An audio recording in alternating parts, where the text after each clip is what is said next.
আসসালামু আলাইকুম গাইজ, আশা করি সবাই ভালো আছো। আমরা আজকে আবার বিসিএস ব্যাংক গভর্নমেন্ট জব যে কোনো চাকরি পরীক্ষার জন্য আমরা আজকে সেকেন্ড ক্লাসে চলে আসছি, অর্থাৎ লেকচার 1.2 অর্থাৎ 2 নম্বরে চলে আসছি আজকের ক্লাসটা।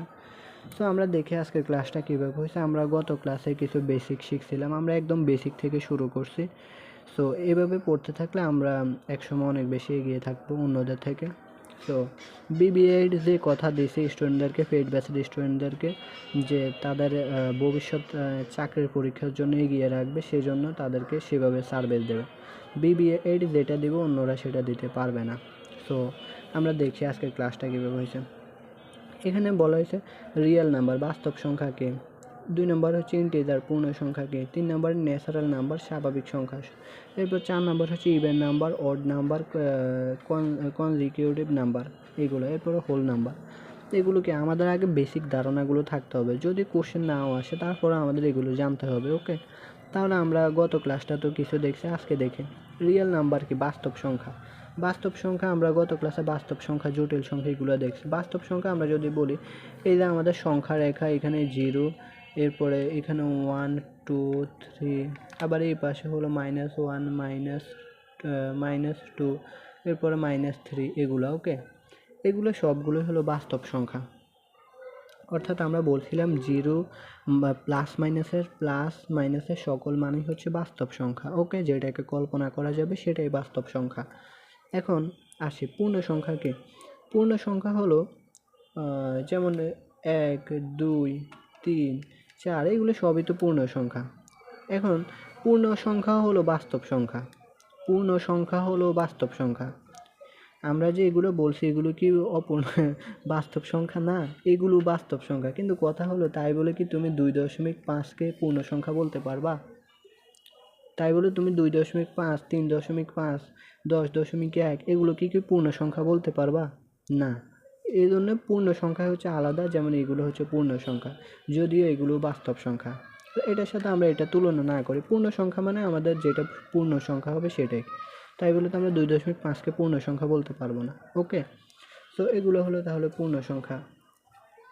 এরপরে আসি ন্যাচারাল নাম্বার। ন্যাচারাল নাম্বার কি, স্বাভাবিক সংখ্যা। যেমন সকল ধনাত্মক মানই হচ্ছে স্বাভাবিক সংখ্যা। এই যে আমাদের যে সংখ্যা রেখা আছে, এটার যে ধনাত্মক মানগুলো আছে 1 2 3 4, এগুলো হচ্ছে আমাদের কি, স্বাভাবিক সংখ্যা। ওকে, ন্যাচারাল নাম্বার। এরপরে আসি ইভেন নাম্বার। ইভেন মানে কি, জোড় সংখ্যা। ইভেন নাম্বার হলো জোড় সংখ্যা, যেমন 2 4 6 8 10 12 14 16 18 20, এগুলো যেরকম আছে সবগুলো আমাদের জোড় সংখ্যা। এরপরে হচ্ছে অড নাম্বার। অড নাম্বার কি, বিজোড় সংখ্যা। 1 3 5 7 10, দূরও কী করি, 1 3 5 7 9 11 13, এগুলো হচ্ছে আমাদের বিজোড় সংখ্যা। ওকে, এরপরে হচ্ছে কনজিকিউটিভ নাম্বার। কনজিকিউটিভ নাম্বার কি, ধারাবাহিক সংখ্যা অথবা ক্রমিক সংখ্যা। ধারাবাহিক সংখ্যা কেমন, যেমন 1 2 3 4 5 6 7 8 9 10 11 12, এগুলো ধারাবাহিকভাবে যেতে থাকবে, এটা হলো কনজিকিউটিভ নাম্বার। এখন তোমাকে যদি বলে ক্রমিক জোড় সংখ্যা কি, এগুলো ধারাবাহিক সংখ্যা এবং ক্রমিক সংখ্যা দুইটাই বলা যায় এগুলোকে। হ্যাঁ, এখন তোমাকে যদি জিজ্ঞেস করা হয় ক্রমিক জোড় সংখ্যা কি, তাহলে কি হবে? ক্রমিক জোড় সংখ্যা হলো তোমার ধারাবাহিকভাবে এগিয়ে যেতে হবে, যেমন 2 4 6 8 10 12, ব্রেক করা যাবে না, অর্থাৎ জোড় সংখ্যা ধারাবাহিকভাবে যেতে হবে। এরপরে যদি বলা হয় ক্রমিক বিজোড় সংখ্যা কি, তাহলে তোমার ধারাবাহিকভাবে বিজোড় সংখ্যার দিকে যেতে হবে, 1 3 5 7 9 9 11 13, এইভাবে তোমার ক্রমিক বিজোড় সংখ্যাগুলো হবে, ক্রমিক জোড় সংখ্যা, অর্থাৎ ধারাবাহিকতা বজায় রাখতে হবে এখানে মেনলি। এরপরে হোল নাম্বার। হোল নাম্বার হলো সম্পূর্ণ সংখ্যা, অর্থাৎ 0 থেকে ইনফিনিটি যা আছে সব সংখ্যাই হলো সম্পূর্ণ সংখ্যাই হলো হোল নাম্বার। তাহলে আমরা এগুলো দেখে নিলাম, এগুলো শিখে নিলাম, এগুলোতে আশা করছি আর তোমাদের কোনো প্রবলেম হবে না।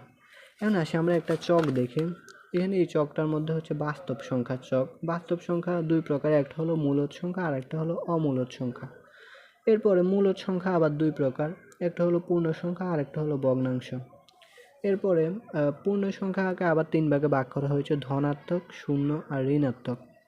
কি, ধনাত্মক, শূন্য আবার ঋণাত্মক সংখ্যা, এর পূর্ণ সংখ্যার ভাগ। এরপরে ভগ্নাংশকে আবার 2 ভাগে ভাগ করা হয়েছে, সাধারণ ভগ্নাংশ, দশমিক ভগ্নাংশ। এরপরে আমরা যদি দেখি ধনাত্মক সংখ্যাকে আবার 3 ভাগে ভাগ করা হয়েছে, মৌলিক ধনাত্মক সংখ্যা, এরপরে এক অমৌলিক ধনাত্মক সংখ্যা।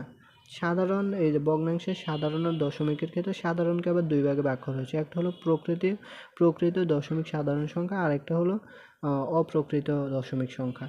এরপরে দশমিককে আবার 2 ভাগে ভাগ করা হয়েছে। এখানে হচ্ছে সসীম আর একটা হলো অসীম আবৃত্ত। অর্থাৎ এগুলো তোমরা বই থেকে দেখে নিও, এগুলো অত বেশি না, এগুলো জাস্ট আমাদের জানার জন্য আর কি। সো এগুলো আর কি আমাদের মেনলি যে বাস্তব সংখ্যার যে চকটা আছে আর এগুলা। সো এগুলা আশা করছি তোমরা বুঝতে পারছো কোনটা রিয়েল নাম্বার, কোনটা ইন্টিজার, কোনটা ন্যাচারাল নাম্বার, কোনটা ইভেন নাম্বার, অড নাম্বার, এগুলো আশা করছি তোমরা বুঝতে পারছো। এরপরে যদি কেউ কোনোটাতে প্রবলেম হয় অবশ্যই জানাবা। হ্যাঁ, আমরা পরের ক্লাস থেকে হয়তো বা ম্যাথে ঢুকবো, ম্যাথগুলো কীভাবে হয়েছে আমরা সেগুলো দেখবো। বিভিন্ন বিসিএসে, এরপরে ব্যাংকে, গভর্নমেন্ট জবে যে ম্যাথগুলো আসছে সেগুলো আমরা অবশ্যই দেখবো নেক্সট ক্লাস থেকে। ওকে, তাহলে আজকের ক্লাসটা এই পর্যন্তই, দেখা হচ্ছে নেক্সট ক্লাসে। সবাইকে ধন্যবাদ।